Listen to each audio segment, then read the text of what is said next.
everyone. This is Culture Meets Money. I want to thank you both. I really am honored that you guys have decided to join us for this week's Culture Meets Money. And I never like to do disservice to the amazing guests that we have, so I'm going to shut up and allow you to introduce yourself. I love it. No, you go. Sure. So I'm Julien Saunders. This is Kiersten, my wife. We are entrepreneurs, former real estate investors, now digital entrepreneurs, if you will. We run the blog at richandregular.com, and we're building a few other sort of foundational online businesses now. We are budding authors, so we have a book coming out next year. Fingers crossed this time next year, and a bunch of other stuff. But basically, we love to talk about money, make money, save money, and try to inspire as many other people to do the same. Nice. Well, you guys are actually our very first couple on Culture Meets Money. So I'm even more excited now because I've never got a chance to, and I'm not married, by the way, so I get to learn through. I'm preparing myself. Yeah. Don't rush. when the time comes. So as our very first couple and getting into, all the things that I've read about, the wonderful things that you guys talk about and that you do. The first question I want to ask and jump into is coming into the relationship, especially to marriage.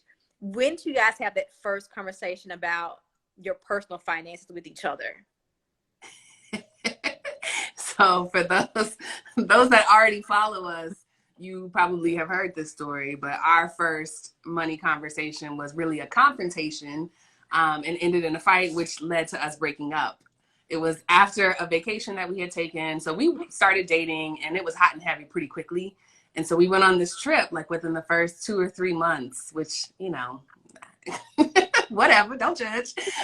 We went on this trip like really soon and we had split the cost of the trip and I put my portion on my credit card.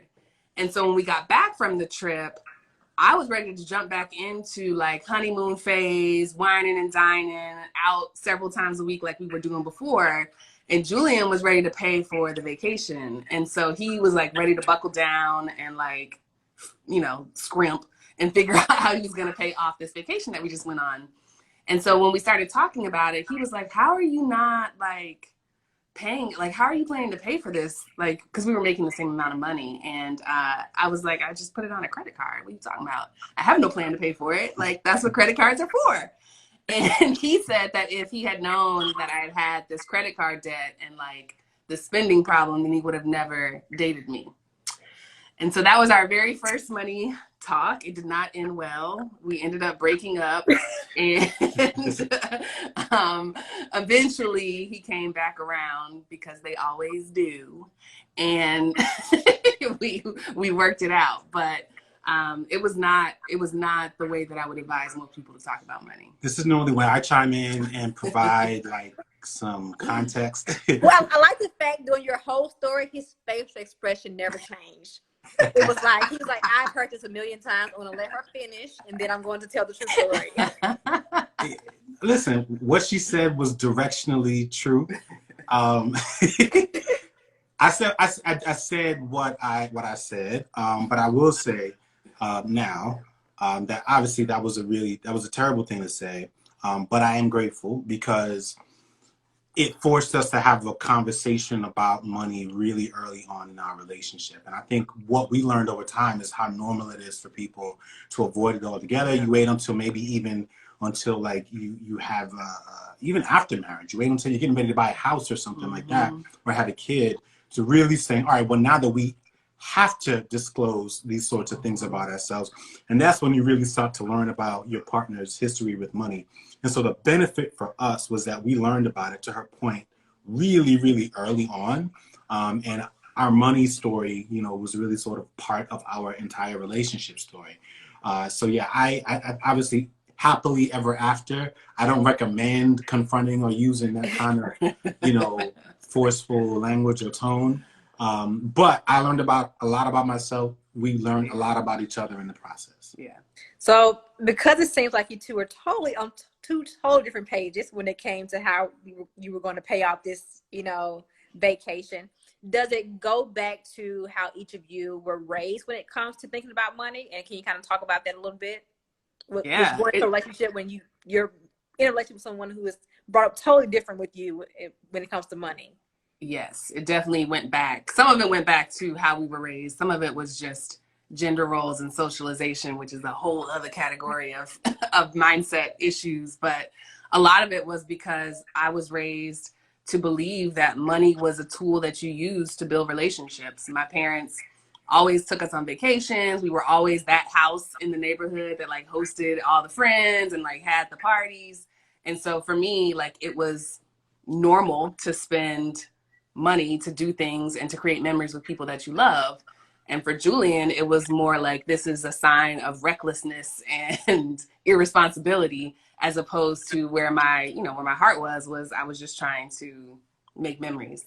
Yeah. And to her point, like there's nothing wrong with that, right? We've come to learn, well, obviously I shouldn't say there's nothing wrong with it, but it's not as simple as saying, oh, those of us who consider themselves, let's say, natural spenders are like the natural villain in the story, and those of us who are natural savers are the heroes. It's way more complex than that, because there's a time and a place to spend money. You want to have a happy relationship and build memories or even help people, you do need to be a little bit more comfortable spending money. And so she had to learn how to save for me, and I actually had to learn how to spend, from her, because I was so accustomed to not having enough and really being financially insecure and always being fearful of like how to get over the next sort of hump. And she sort of helped me to build my confidence and focus on income and other things. So together we've been a pretty good team. Wonderful. So you spoke on it earlier with the first question, but when do you recommend that couples actually have that talk about money? So we're team as early as possible. However, there's like levels to it. So I think a lot of people, especially if you were socialized as a woman or grew up in like really religious backgrounds, there's this taboo around money. And so conversations tend to be very serious.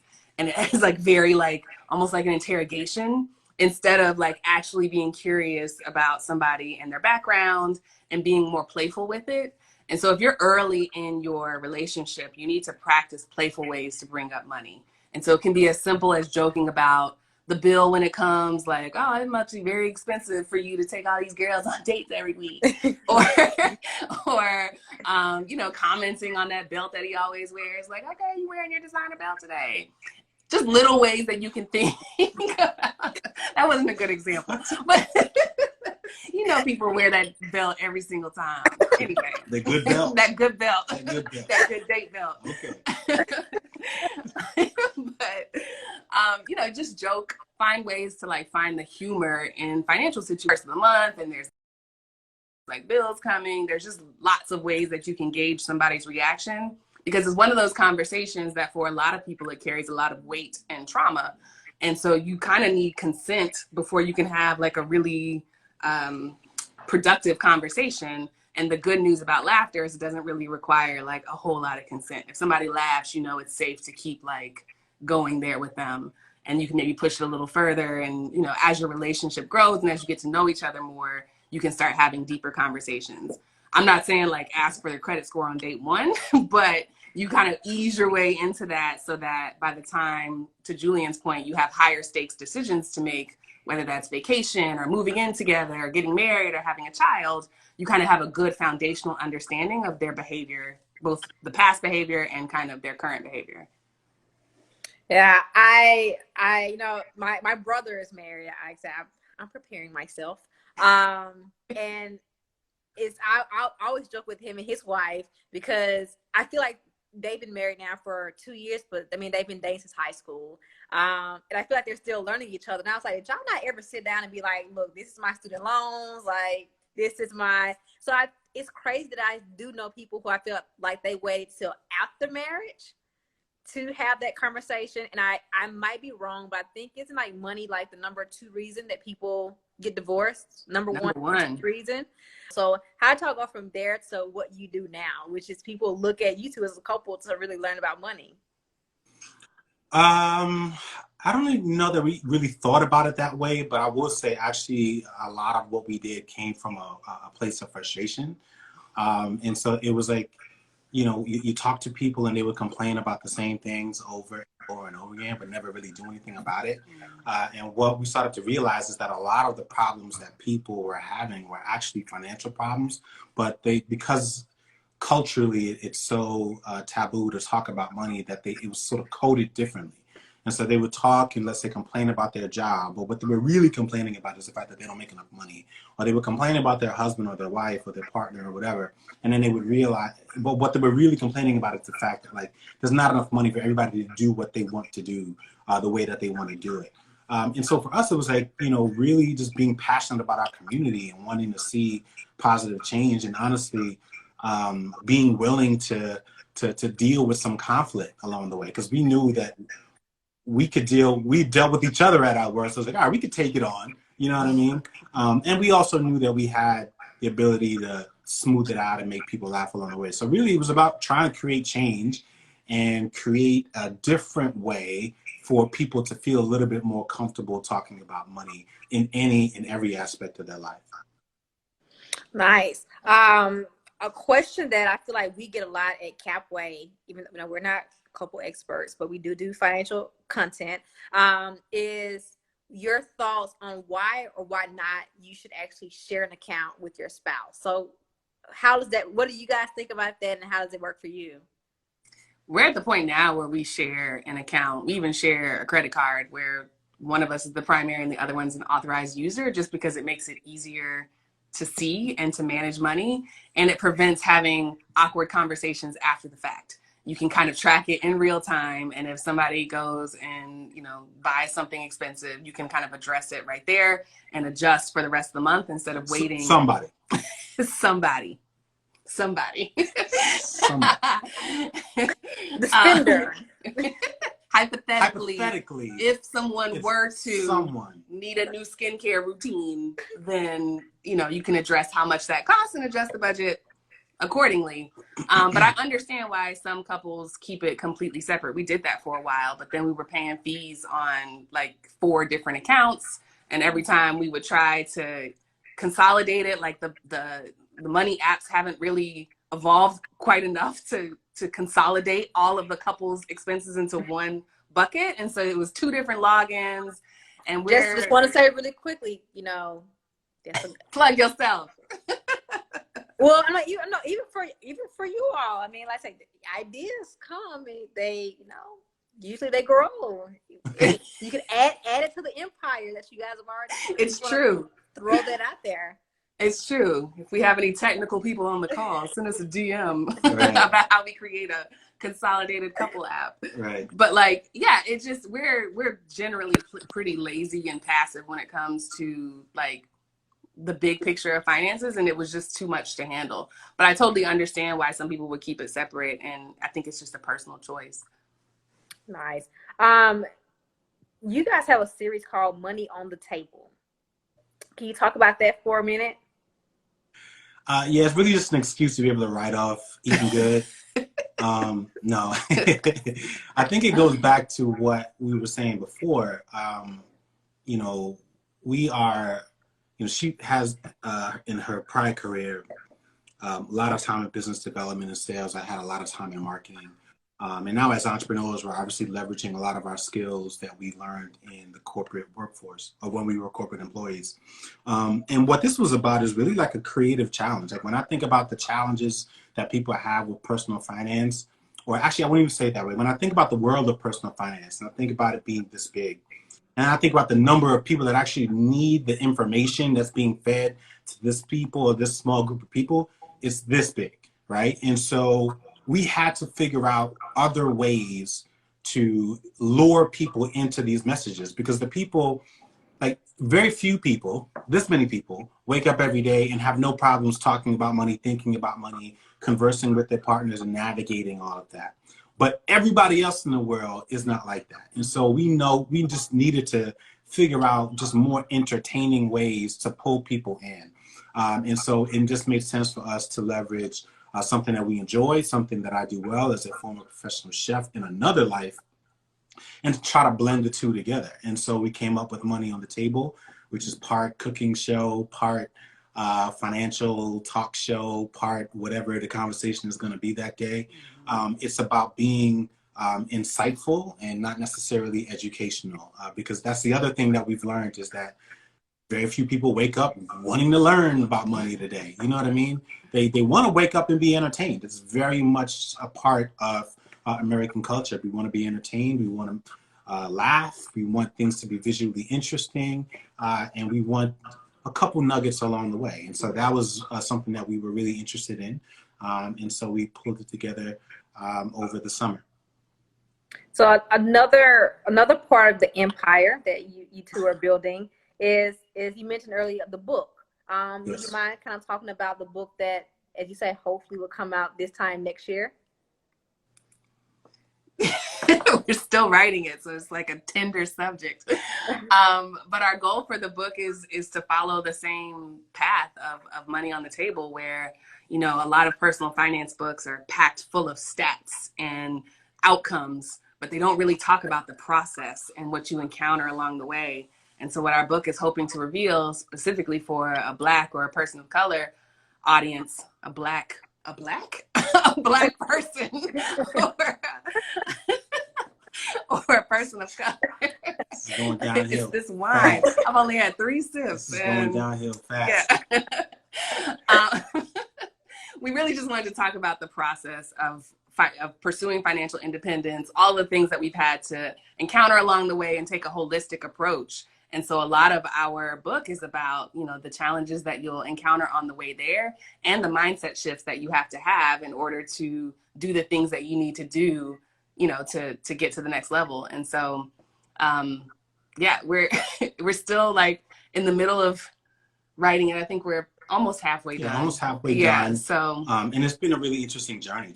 Just writing, because very similar to learning about money, as we go back and think about some of our experiences in work, or go back and think about our childhood, it's almost, you know, you're revisiting trauma in a lot of ways, you know, things that start to shape your financial mindset.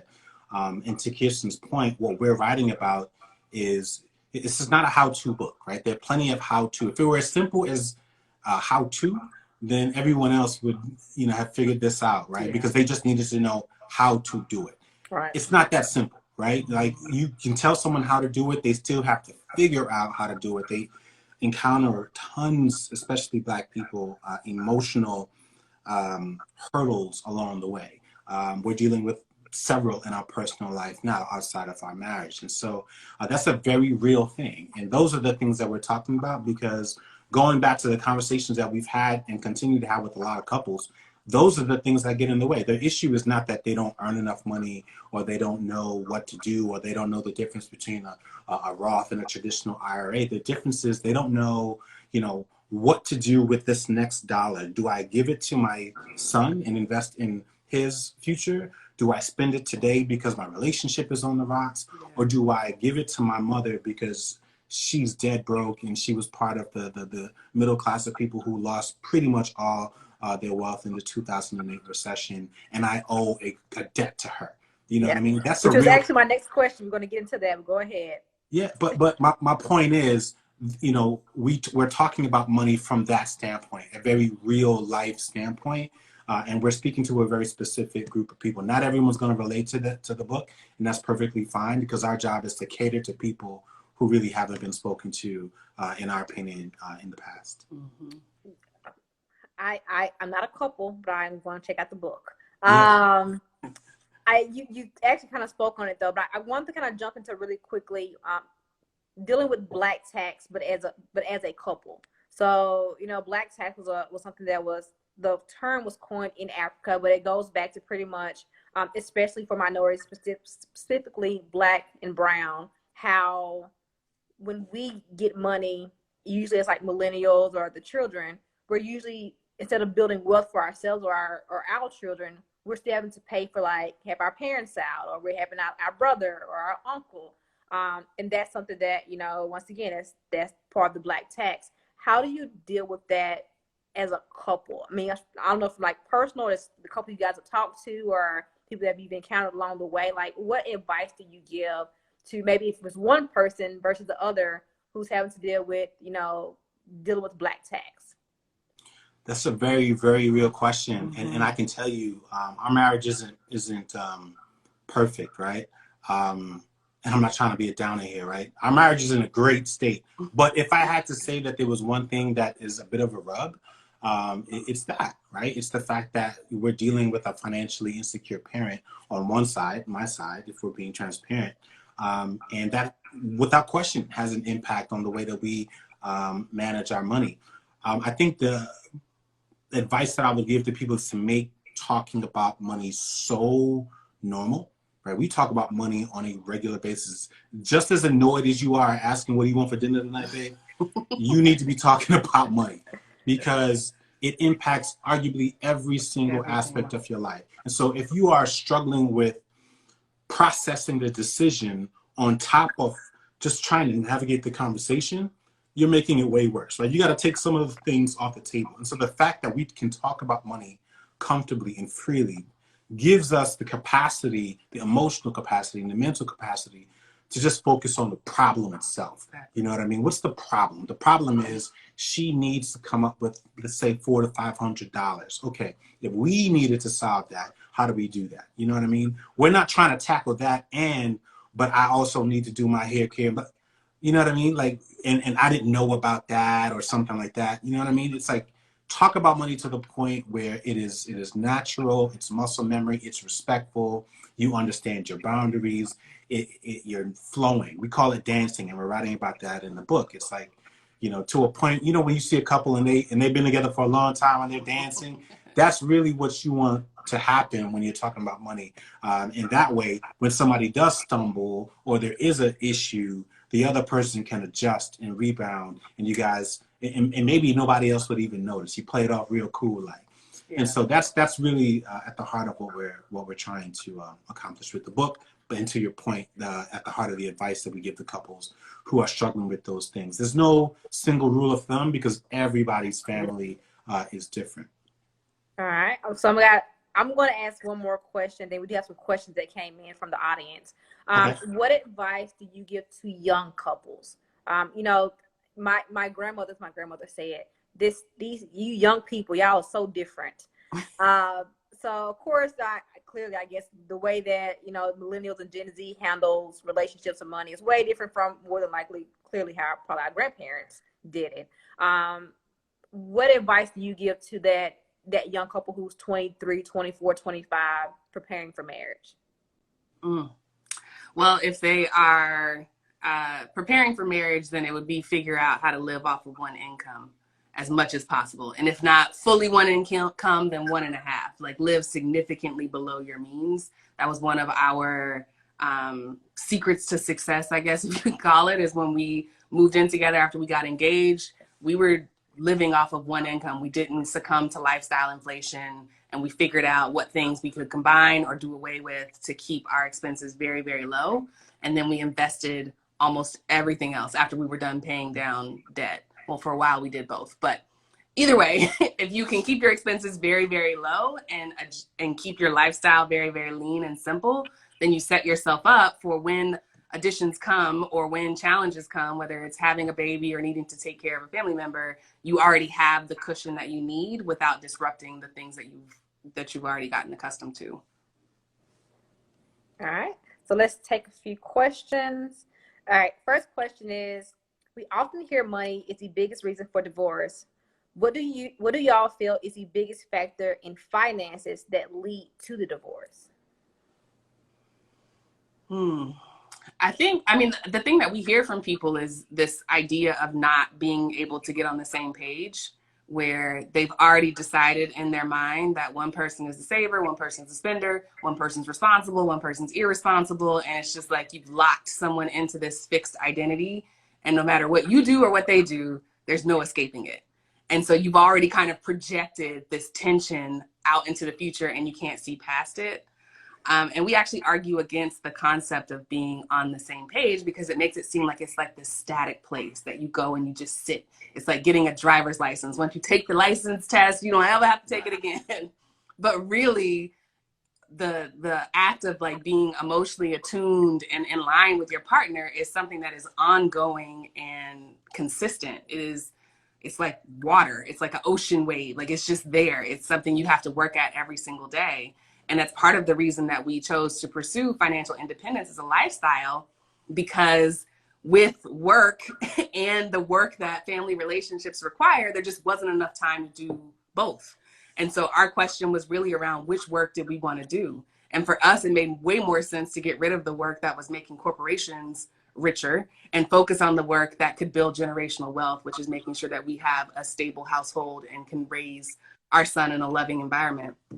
And so I think it's just this idea that financial alignment is like a one and done thing.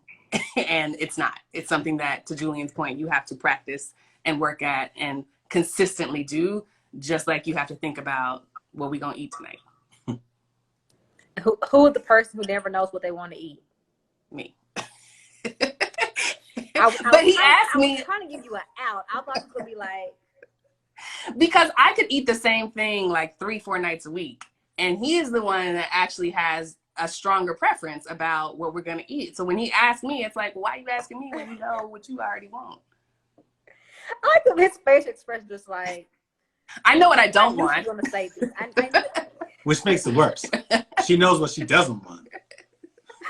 All right, so I think this person just probably came in a little bit later. You kind of spoke to it very early, but if you know, I guess if not, if you answer it, but you can kind of give people where they can find the information. The question was, what's the projected release date of your book? Yeah, so we don't control that, and we're learning in the process. We're first-time authors with a major publisher. We don't really control that, and so what we are committed to doing is to meeting our deadline, which is to ensure that we get our editor the final manuscript by the end of the year. And you really don't ever know when the projected release date is going to be, but right now it's slated for around late Q3 2021. Yeah. Hopefully before Barack Obama's book comes out. So y'all, same day. So y'all have time to read ours first before you jump into that 700-pager. Well, let us know. You'll definitely post it, on CapWay. Thank you. To support. All right, so we're going to end it with, we always ask our guests to leave us with a hack. And in this case, we would love if you could give us a hack when it comes to couples. Ooh. So any form of money hack is up to you two. It's all on you. I'm gonna shut up. Give us a hack. This might seem like I'm cheating, but I do think a hack to saving money for sure is learning how to cook. Because I believe, first of all, we know that money is one of the biggest expense, or food is one of the biggest expenses that most people have. And I think one of the biggest reasons why people don't cook more is because they don't like what they're cooking. You know what I mean? It's like they know it saves them money. It's not speaking for anybody in particular. Yeah, in general. So I think one of the biggest investments we can make is learning how to cook better. Understanding, how to, because when you do that, you got a wider variety of things that you can make, and it doesn't feel like deprivation. You know what I mean? You can have a great date night at home and you don't feel like you're depriving yourself. Mm-hmm. If you had to, when things got really dicey, you can live off of rice and beans and then not feel like you're, opening cans. Right. You can actually make it taste delicious and enjoy it.